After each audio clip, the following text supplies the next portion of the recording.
Hey everyone, so it's time for monthly favorites for the month of May. My monthly favorites video tends to go on way too long because I start rambling off topic, so what I did was I just wrote down the first 10 things that came to mind that I've been enjoying this month, so let's get started. Okay, first of all, I'm going to say premium cotton rounds. And you can get cotton rounds at like dollar stores and stuff for $1, but don't buy those. Spend 50 cents more and get the premium cotton rounds, and it doesn't matter what brand, it just needs to say premium on it, because if you buy the regular kind or if you buy cotton balls, you're going to have to go through so many because they shred and they shed, and you can only get a little bit of product on there and you gotta toss it. So instead of using like 10 cotton balls to do something like remove your eye makeup remover or your fingernail polish, if you get the premium cotton rounds, you can use so little, very little. At night when I take off my eye makeup, I use one. I put eye makeup remover on it, do one eye, flip it over, put more eye makeup remover on it, do the other eye. I've only used one pad and I'm done. Same thing with fingernail polish. I can take off the polish on five fingernails with one premium cotton round, so that's pretty good, because when I was using cotton balls or the cheapo ones from the dollar store, I had to use so many that it's definitely worth it to spend 50 cents more for the premium ones. Speaking of eye makeup remover, I've been using the Boots number 7 eye makeup remover, and I like it. I have come to the conclusion that I like any of these eye makeup removers that gets like the separation where you have to shake it up before you use it to make it all one color. I think these probably are all basically the same in terms of their formula, and they do seem to be about the same price. I was using the Sonia Kashuk one before this, and it's, if you break it down like cost per ounce, it ends up being the same. The only thing is the containers are slightly different sizes, but if you figure out how many cents per ounce, it's pretty much the same. Is there an echo in here? So anyways, yeah, I like this because it works well and it doesn't sting my eyes. That's my only criteria for eye makeup remover. Does it work well? Does it sting? Because I don't know, why would you, I've used other brands before that, you know, you put it on and it's like, whoa, you know, why would you make eye makeup remover that stings? That's, you know, that's just a no-brainer. Who would buy that a second time? I was thinking a lot about foundations, and basically I've come to the conclusion this month, because I've been sort of playing around using a lot of different things this month. Anything by Maybelline is terrific, whether it's the Liquid Dream Mousse or the Smooth Mousse or the Fit Me, or you can't go wrong with Maybelline foundations. You know, they're inexpensive, they're widely available, and they go on so nice, they blend beautiful, the coverage is great. I don't know, I think they're great. I like them better than all the high-end ones that I've tried so far. Next is, let's see, nail polish. Oh my lord, I have been going bananas this month with the nail polish. I've definitely spent more money on nail polish than anything else this past month. I tried the Butter London for the first time this past month. Oh my god, what a great formula. These go on beautiful. If you can't get a perfect manicure with Butter London, then I don't know what's wrong with you. No, just kidding. Yeah, this is such a great formula. It goes on so beautiful, and they have a really nice selection of colors. Some of the colors are very unique. The only downside is they are pricey. I think they're $14 a piece. I think they're $14, yeah. That's That's pretty expensive, but now at least now they have them at Ulta, so they're not hard to find anymore, because they used to be very difficult to find. They have them at Nordstrom also, and they have them at some other like smaller independently owned stores. But if you don't want to spend 14 bucks for a nail polish, Sally Hansen Complete Salon Manicure formula is also great. This is a combination base coat, polish, top coat. If you use this, you don't have to use a base coat and a top coat too. You can just put usually a couple layers of this and you're good to go. And the other brand that I've really been enjoying this month is Essie. Short little story with this one.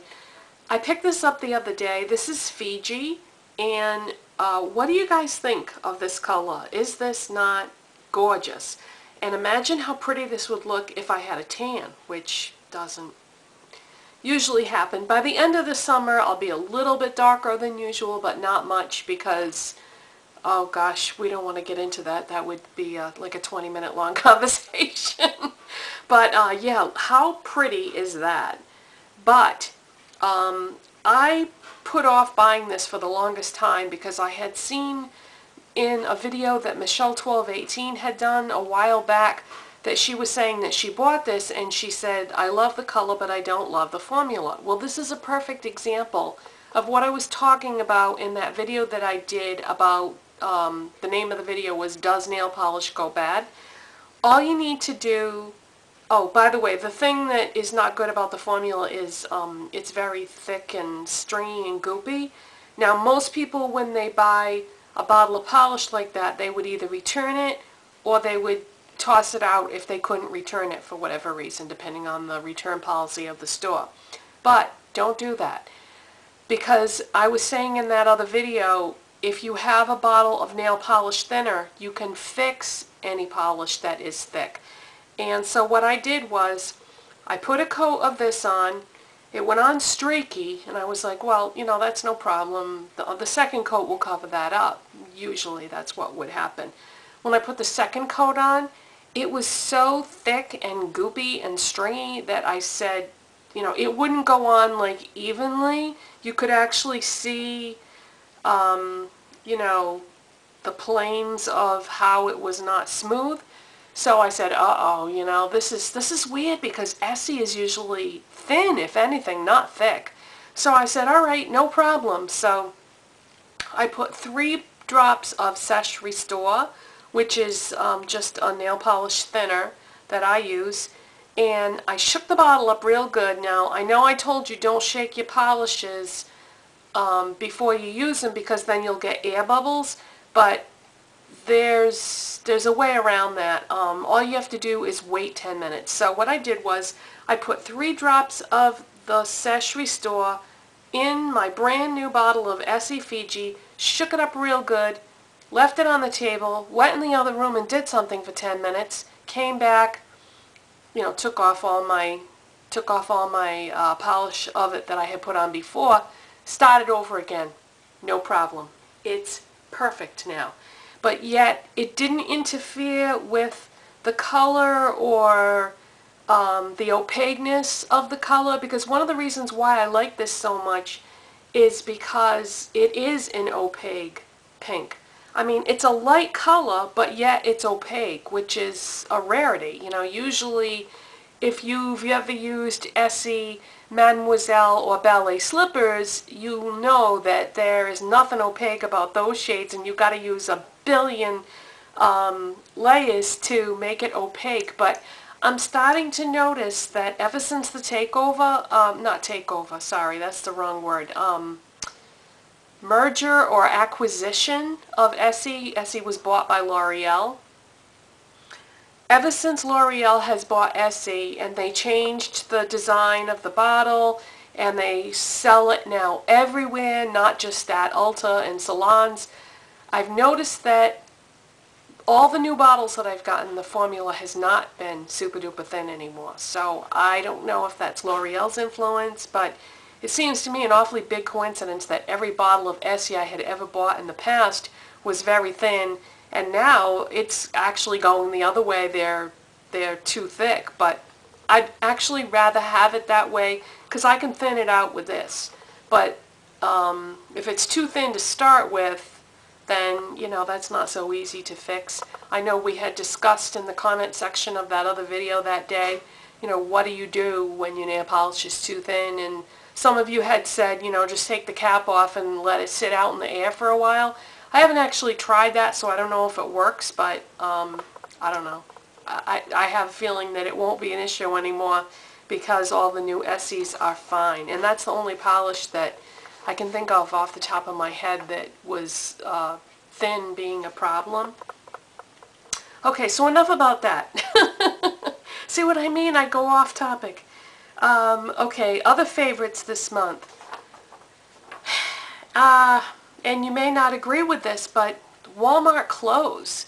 I've been shopping a lot at Walmart lately for clothes, and I have been getting some terrific, great stuff for next to nothing.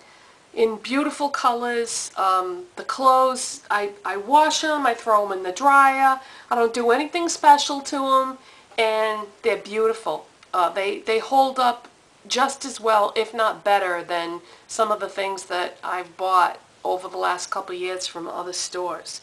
I've bought shirts and shorts and capris and bathing suits and shoes and, oh, speaking of shoes, I had to go to Walmart yesterday. I had to return a couple things and I had to pick up a couple things, and I got a pair of brown sandals. Now, I can't believe I didn't own a pair of brown sandals. Well, I used to a long time ago, but I don't have those anymore. But anyways, I said to myself, I need a pair of brown sandals because I have just about every other color.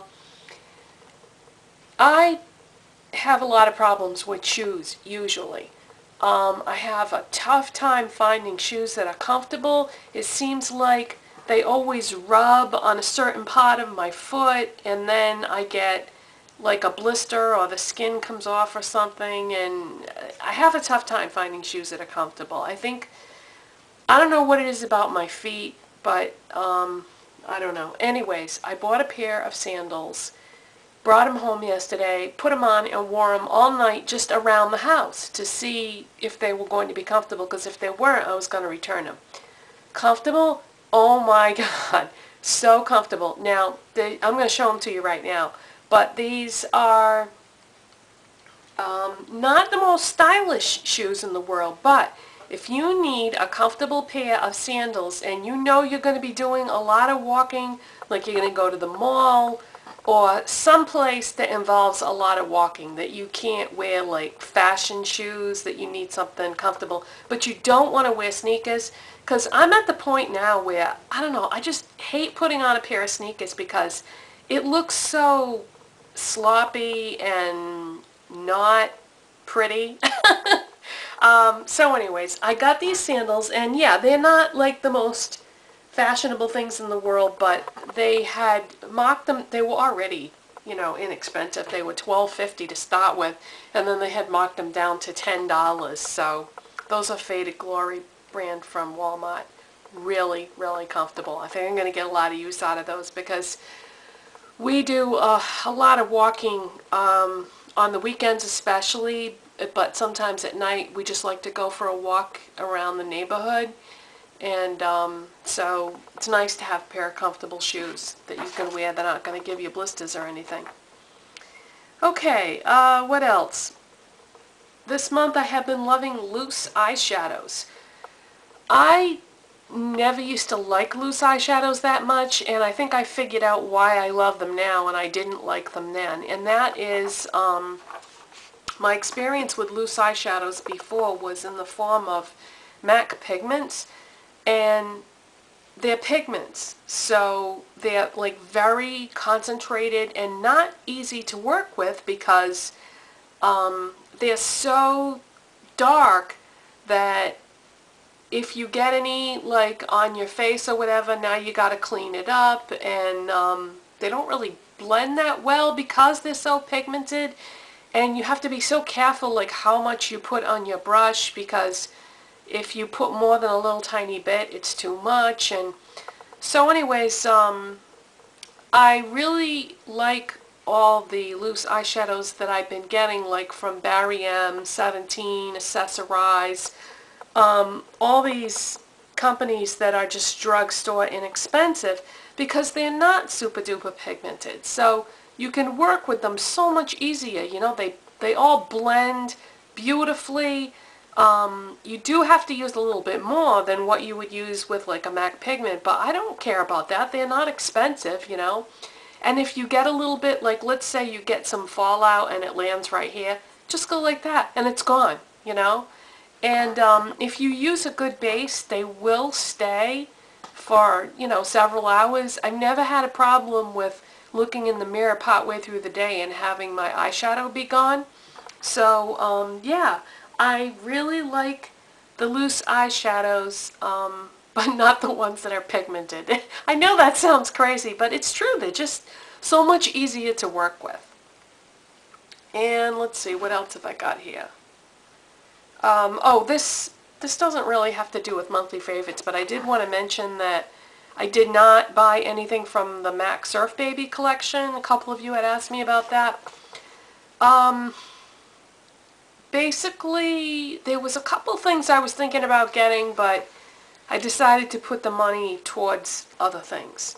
I know MAC used to be my, like, #1 priority. Like, every single collection that would come out, I would make sure that I bought 1 or 2 things, and, I don't know, I guess it's just losing its priority in what I want to spend my money on now. I have so much MAC now, and I do enjoy getting things from the collections, but I don't know. Every single item that you buy is so costly, and if I can get like a few of something else that I really want that's not as expensive, it just has to do with the way I've been, like, you know, budgeting my purchases. And the next collection that comes out, I forget the name of it, but I looked at that and it's all like, you know, bronzers and you know, stuff like summertime, typical summertime things that you would see, and I'm not really into bronzers and metallic colors and all that. I do wear them once in a while, but not as a steady diet, so I'm not going to be getting anything from that collection either. And I don't know, I'm seriously thinking about just backing off the MAC collections. Maybe, we'll see. I don't know. I do love my MAC stuff that I have. I do use it, but I don't know. I haven't really decided yet what I'm going to do about that. And my last monthly favorite is a guilty pleasure because I'm like 15 pounds overweight, maybe 20. And I've got no business eating cookies. But every time I went to the grocery store, I would see these new cookies that had come out, and I'd stand there and I'd look at them and I'd be like, oh, I want to try those cookies, you know. And if my husband was with me, he'd be like, no, don't do it. No cookies. He always makes me feel so guilty if I want to eat junk food, because he's pretty good about, like, staying away from the junk. I don't know, he just has way more willpower than I do. But anyways, so one day I went shopping and he wasn't with me, so I bought a package of the cookies. And now I've got them like hidden in the cabinet. Shh, don't tell him. But anyways, and I eat them when he's at work. So anyways, the cookies I'm talking about are new from Nabisco, and they're Newton's Fruit Thins made with real fruit. They look like this, and I bought the Fig and Honey, and they have like so many different kinds, and they all look really, really good. I was either going to get the Fig and Honey or the blueberry one, but oh my god, they're so good. They're like thin cookies with like a fruit filling, but not a wicked lot of fruit filling, just the right amount. So I'm trying to ration those out to myself and not eat, you know, more than a couple for a snack or something at a time, and then put the bag back. But oh man, are they good. So if you eat junk food, you might want to check those out.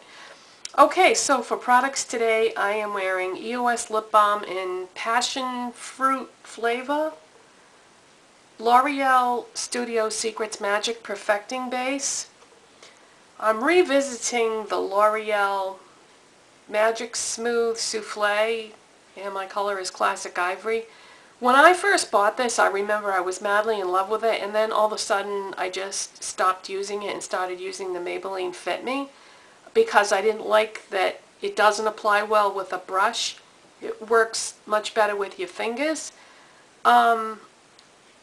I don't know that I love this. Well, I definitely don't love it like I did when I first bought it, but I kind of had some problems when I put it on today because I accidentally put on too much powder, and then when the powder mixed with this, it made like a weird, I don't know, it like transformed the foundation into something disgusting. But that's just because I used too much powder, but it shouldn't really do that.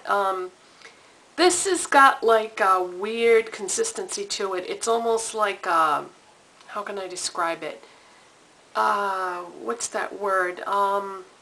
It's like silicone. It's like a silicone feel. And because I put it on top of the Studio Secrets Magic Perfecting Base, this is the same way. So the two together plus the powder did not end up being a good combination. I think that this actually would work better without the base. You probably don't even need to put a base because of the consistency of this. So I think I'm going to try it again another day without the base. I think that's where I went wrong. It was just too many layers of like silicone based product on there, and then when I put the powder on, you know, it's just a mess. Ico Cream as my face highlighter. Essence Forget It Concealer Palette, the peach one for the under eye dark circles, and then like I said, powder, I used the Coty Airspun Translucent Powder, and I used Urban Decay Primer Potion. My eyeshadows today are all by Essence. My highlight color is Blockbuster, which is a cream color. My lid color is Freestyle. Those two are matte, and then in the crease outer corner I put Irresistible, which is a metallic finish, and because I was mixing mattes with metallic finishes, it didn't look so hot. So what I did was I took some of this crease color Irresistible and swept it across the lid color to sort of blend out the finishes so that it wouldn't be so like matte versus metallic, which you know, it's okay. I think that the Freestyle one is actually a little too dark to use for a lid color, but it's alright. It's just kind of, you know, too dramatic for daytime, but it doesn't matter. My eyeliner is Jordana Easy Liner in Sterling Blue. My mascara is Maybelline 1x1 Volume Express. I filled in my brows with my new Revlon Color Stay Brow Enhancer. Love it. That should have been a monthly favorite too, because that's good stuff. And I did have a lip product on, but then I had lunch. So I just realized I don't have any lip product on now. Oh well. Seeing as how my lip product came off, I'll put some more EOS lip balm on. Love this stuff. That's good stuff too. And I already told you that my nail polish is the Essie Fiji. So that's it for monthly favorites. And see, this is why I had to confine it to 10 things, because now this video was going to be ridiculously long, but I don't know. I talk too much, I guess. Bye.